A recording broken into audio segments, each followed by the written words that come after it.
Oh, sure, Sonny. You can sit down and talk to me. I got a thermos of coffee. If you got your own cup or you want to share mine, just sit down on the park bench here at the courthouse. You know, this is the only place where you can't bring a dog. And they let me have my mule. Isn't that funny? Yep, I'm Jedadiah Stone. I'm 103 years old. And I'm still the last man standing, and you come to hear a story. I'll tell you any story that you want. You just got to know you're from New York City.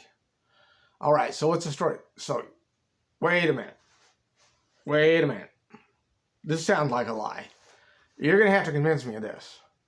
So somebody's invented a newfangled gadget that you pick up and you're in your house and he's in the house next door. And he picks it up, and if you pick it up at the same time, you two can talk like you're talking face to face. And that's true. And someday there'll be gadgets like that everywhere. Everybody can have one almost for free. Well, what's got to happen to make that happen? Yeah, I know what a telegraph is, and that you got to string them poles and them what. You got to have that. It's a special kind. And you got to string it from where you got your gadget to talk and the other guy's got his gadget to talk. And what it's going to take to string that wire from New York City to the Pacific Ocean, and you had to do what I could do, there's no living human being that can do that anymore. Nobody. When I was doing my favorite thing, which was walking from what is now West Virginia to Kansas, if you wanted to buy a farm that you could farm on, if you could get the farm, or do the work that you'd have to do on a farm, you had to walk that far and have that good a farm. If there was just a chance, you could go back and buy the family farm after the Civil War that we all knew was coming. That's what sent us west. We knew that Civil War was coming, and that family farm wasn't going to be there. They was going to be fighting there. Where we was farming and growing good crops, if we stayed 10 years longer, that was going to be nothing but killing. And Pa was too old to fight, and I was too young. And we was against slavery, and everybody around us was for it. We felt bad for the black folks. If you wanted a black man to work for you, you could make him work if you just whipped him enough. And we weren't that bad of people. We worked hard on that farm. And the only kind of mule that could do it was one of them great big draft mules, pull plow. Yeah.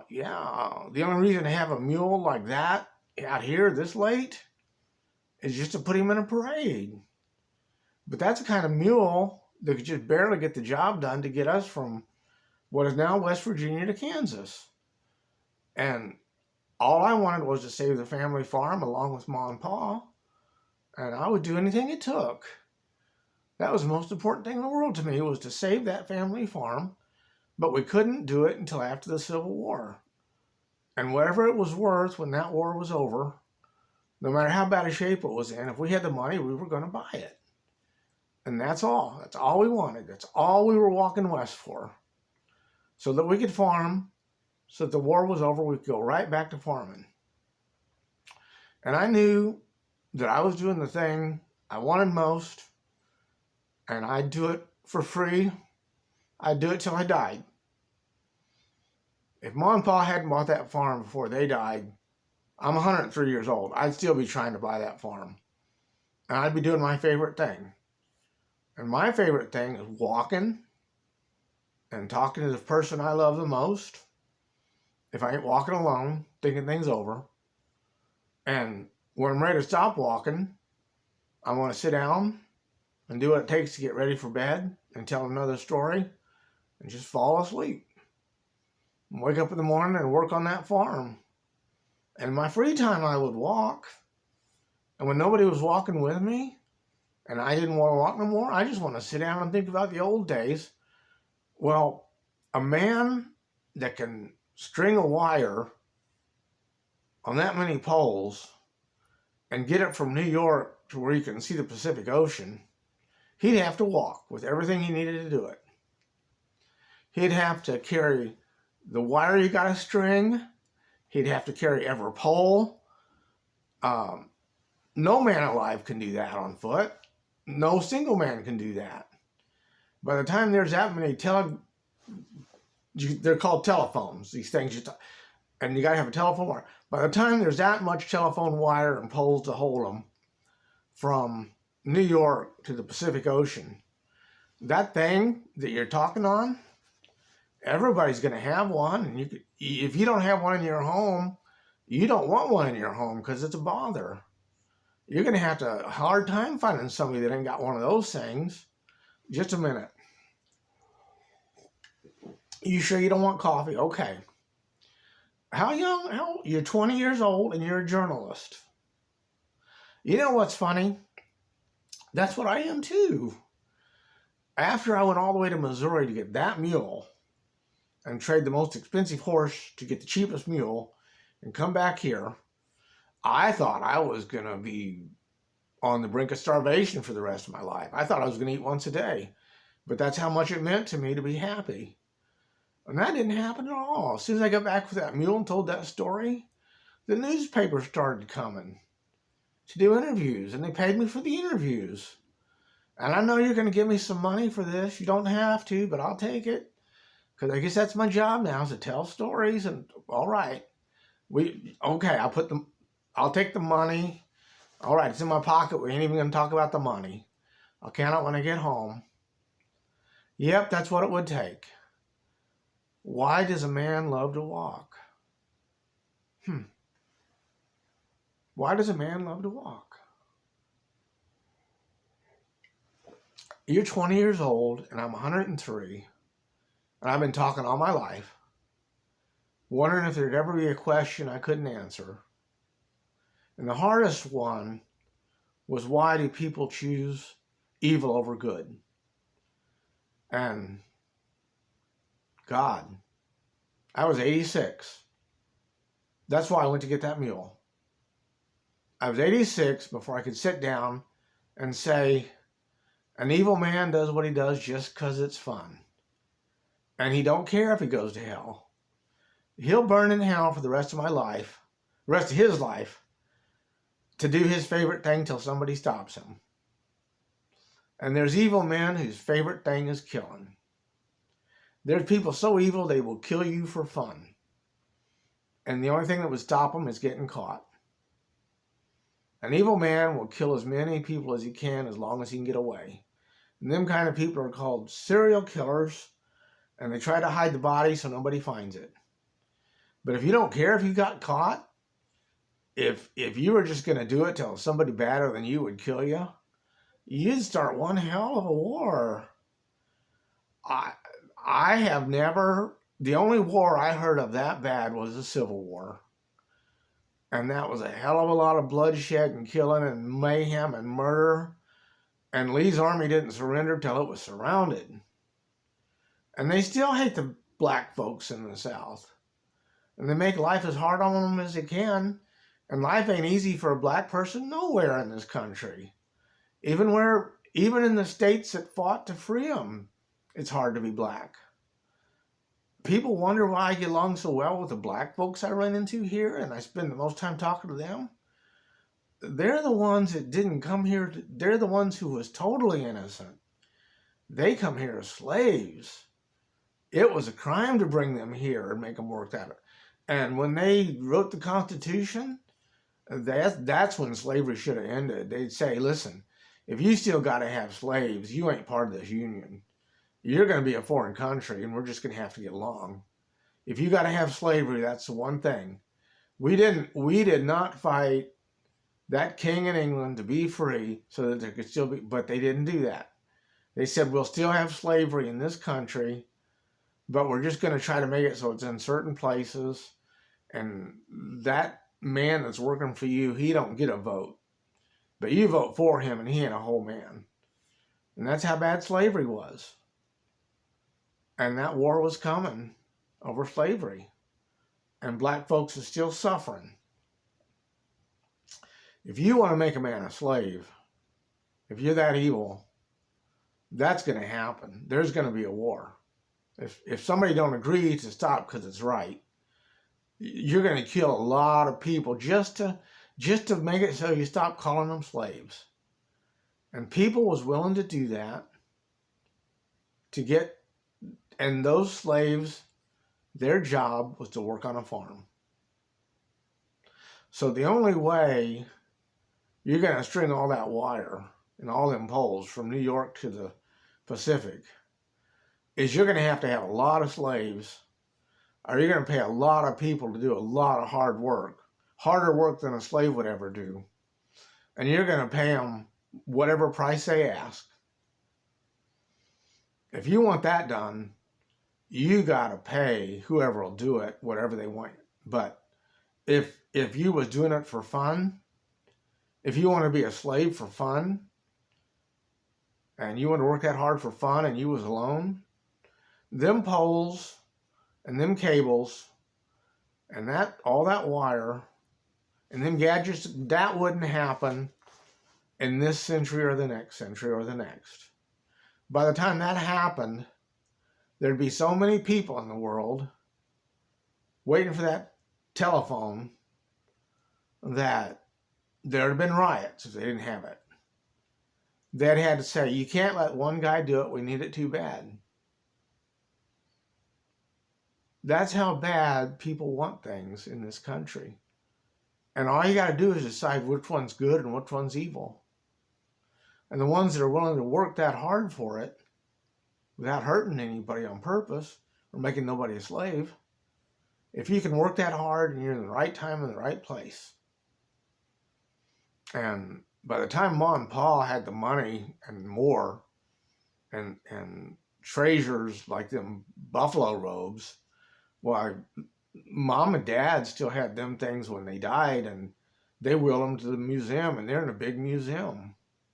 And I could have had all that, but I didn't want it. I wanted to stay here in the West and just get a job where I could walk and talk and tell stories. That's all I wanted. And that's the only reason I delivered. I risked my life. I had one chance of living. If I did everything it took to get them coins to that freight office, there had to be a shotgun guard or 20 of them that would just hold off the crowd till I got them unloaded. And when I got there and there was one old man with a shotgun and he wasn't paying attention, I thought I was in the most dangerous place in the world. But I could have given any one of those guys a bottle of whiskey, and they had all gone away to have a sip. That's all they wanted. They wanted a chance to steal a little bit of money to buy a little bit of whiskey, and there were over 50 of them. 50 of them wanted to drink that bad. But I thought every one of them guys wanted to kill me. That's why I was willing to kill 6 people. I didn't know. I was in no danger. Just a minute. By the time I got to that freight office, why, I could have parked that wagon and I could have unstrung my mule and said, old timer, I'm too tired to unload it. Can you take it from here? And that was the guy that owned the freight office. And I was going back to buy a freight office. See, he grew up on a farm, and his favorite thing was my favorite thing, walking around and looking at it and saying, farming is hard, but we only got to do it until they need enough food here that food is easy and you can sell the farm for a whole lot, and all you got to do to retire is do the hardest thing you did on the farm. And the hardest thing on a farm is to stack heavy things up. And that guy only had to do that for a couple of years, and then there was 10 people doing it, and he was telling them what to do. And after that, the only thing was keeping the crowd off the merchandise till he could get it in. See, he had the easiest job, and I had the hardest, and we were both doing what we loved. And they say he retired and went to Europe, and he lived in a fine house and went to the Sistine Chapel and stuff like that and learned a foreign language and married a young woman late in life and had a kid, and he died old. He did his favorite thing was just walk around looking at things. And that's my favorite thing. But I wanted to do it for a living. And he wanted to do it when he retired.